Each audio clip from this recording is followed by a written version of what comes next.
Leitura Bíblica Anual 2022, dia 39, 16 de fevereiro, quarta-feira. Atos, capítulo 5. Entretanto, certo homem chamado Ananias, com sua mulher Safira, vendeu uma propriedade, mas reteve uma parte do dinheiro.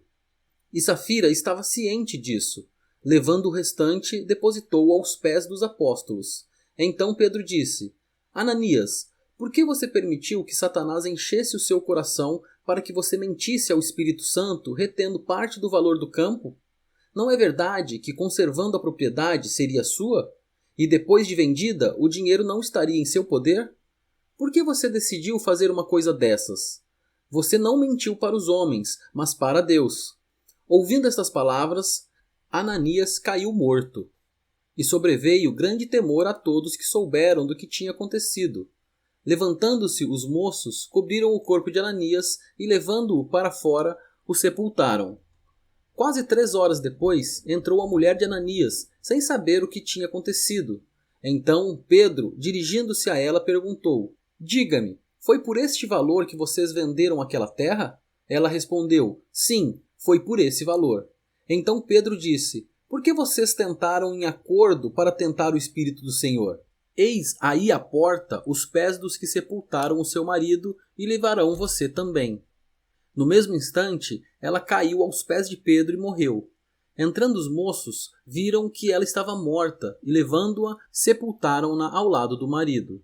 E sobreveio grande temor a toda a igreja e a todos aqueles que ouviram falar destes acontecimentos.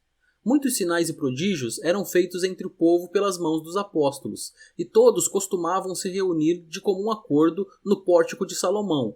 Mas, dos restantes, ninguém ousava juntar-se a eles, porém o povo tinha grande admiração por eles. E aumentava sempre mais o número de crentes no Senhor, uma multidão de homens e mulheres, a ponto de levarem os enfermos até pelas ruas e os colocarem sobre leitos e macas, para que, ao passar Pedro, ao menos a sua sombra se projetasse sobre alguns deles. Vinha também muita gente das cidades vizinhas de Jerusalém, levando doentes e atormentados por espíritos imundos, e todos eram curados. Levantando-se, porém, o sumo sacerdote e todos os que estavam com ele, isto é, o partido dos saduceus, ficaram com muita inveja. Prenderam os apóstolos e os recolheram à prisão pública. Mas, de noite, um anjo do Senhor abriu as portas da prisão e, levando-os para fora, lhes disse: Vão ao templo e digam ao povo todas as palavras desta vida. Tendo ouvido isto, logo ao amanhecer, entraram no templo e ensinavam. Quando chegaram ao sumo sacerdote e aos que estavam com ele, convocaram o sinédrio e todo o conselho dos anciãos do povo de Israel e mandaram buscar os apóstolos na prisão.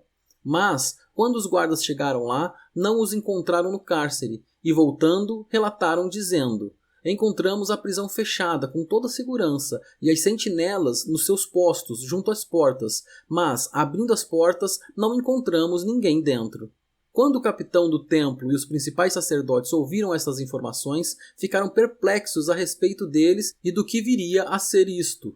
Neste momento, alguém chegou e lhes comunicou: Vejam, os homens que os senhores prenderam estão no templo ensinando o povo. Então o capitão e os guardas foram e trouxeram sem violência, porque temiam ser apedrejados pelo povo. Trouxeram os apóstolos, apresentando-os ao sinédrio, e o sumo sacerdote os interrogou, dizendo: Não é verdade que ordenamos expressamente que vocês não ensinassem nesse nome?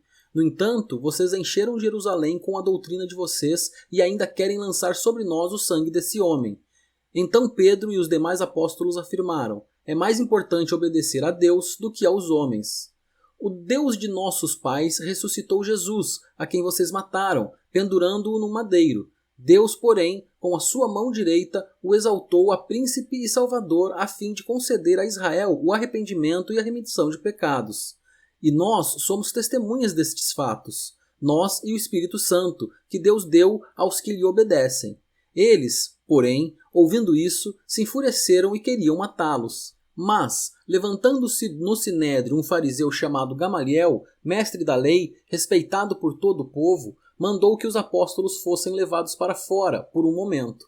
Então disse ao sinédrio: Israelitas, tenham cuidado com o que vão fazer a estes homens, porque algum tempo atrás se levantou Teudas, dizendo ser alguém muito importante, ao qual se juntaram cerca de 400 homens. Mas ele foi morto e todos os que lhe obedeciam se dispersaram e foram reduzidos a nada. Depois desse, levantou-se Judas, o Galileu, nos dias do recenseamento, e levou muito consigo. Também este foi morto e todos os que lhe obedeciam foram dispersos. Neste caso de agora, digo a vocês, não façam nada contra esses homens, deixem que vão embora, porque se este plano ou esta obra vem de homens, será destruído, mas se vem de Deus, vocês não poderão destruí-los e correm o risco de estar lutando contra Deus. E os membros do Sinédrio concordaram com Gamaliel. Então chamaram os apóstolos e os açoitaram, e ordenando-lhes que não falassem no nome de Jesus, os soltaram. E eles se retiraram do Sinédrio muito alegres por terem sido considerados dignos de sofrer afrontas por esse nome. E todos os dias, no templo e de casa em casa, não cessavam de ensinar e de pregar que Jesus é o Cristo. Atos, capítulo 6. Naqueles dias, aumentando o número dos discípulos, houve murmuração dos helenistas contra os hebreus, porque as viúvas deles estavam sendo esquecidas na distribuição diária. Então os 12 convocaram a comunidade dos discípulos e disseram: não é correto que nós abandonemos a palavra de Deus para servir às mesas. Por isso, irmãos, escolham entre vocês 7 homens de boa reputação, cheios do Espírito e de sabedoria, para os encarregarmos desse serviço. Quanto a nós, nos consagraremos à oração e ao ministério da palavra. O parecer agradou a todos. Então elegeram Estevão, homem cheio de fé e do Espírito Santo, Filipe, Prócoro, Nicanor, Timão, Pármenas e Nicolau, prosélito de Antioquia. Apresentaram estes homens aos apóstolos que, orando, lhes impuseram as mãos. A palavra de Deus crescia e em Jerusalém o número dos discípulos aumentava. Também um grande grupo de sacerdotes obedecia à fé. Estevão, cheio de graça e de poder, fazia prodígios e grandes sinais entre o povo. Então, alguns dos que eram da sinagoga, chamada dos libertos, dos sirineus, dos alexandrinos e dos da Cilícia e da província da Ásia, se levantaram e discutiam com Estevão. Mas eles não podiam resistir à sabedoria e ao espírito pelo qual ele falava. Então, subornaram alguns homens para que dissessem: ouvimos este homem proferir blasfêmias contra Moisés e contra Deus. Atiçaram o povo, os anciãos e os escribas, e, investindo contra Estevão, o agarraram e levaram ao sinédrio. Apresentaram testemunhas falsas que disseram: este homem não para de falar contra o lugar santo e contra a lei. Nós o ouvimos dizer que esse Jesus o Nazareno destruirá este lugar e mudará os costumes que Moisés nos deu. Todos os que estavam sentados no sinédrio, fitando os olhos em Estevão, viram o seu rosto como se fosse o rosto de anjo.